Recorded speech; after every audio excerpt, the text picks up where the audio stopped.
છો મિત્રો, હું છું પ્રજ્ઞેશ પટેલ અને આપણે વાત આજે કરવાની છે એનિમલ ફીડની. એક આ બોટલ છે કે જે તમારા ગાય ભેંસ અને તમારા પશુઓ માટે ખૂબ જ લાભદાયક છે. અને અમે એક ગ્રાહકને આપી હતી કે જેમને ત્યાં દૂધનો પણ વધારો થયો હતો. એક ગાય એમની ગાભણ રેડી ન હતી, તે પણ હવે ગાભણ રહેવાની શક્યતા છે.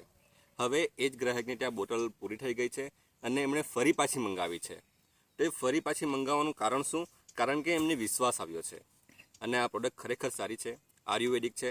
દરેક પશુપાલકે આ પ્રોડક્ટ એક વખત તો વાપરવી જોઈએ કે અને ફાયદો લેવો જોઈએ. અને આજે અમે એ જ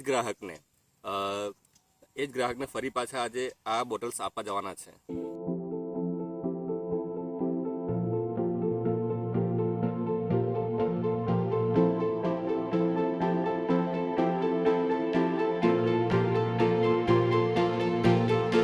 एक दिन मोहब्बत ओढ़ कर एक दिन गली के मोड़ पर तेरी हथेली पर लिखूं मेरा नाम तेरे नाम पर. फिर तू तकल्लुफ छोड़ कर फिर तू झुका करके नजर रखना मेरे कांधे पे सर जिंदगी.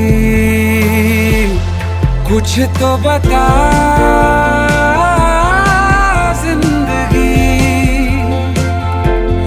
अपना पता जिंदगी. कुछ तो बता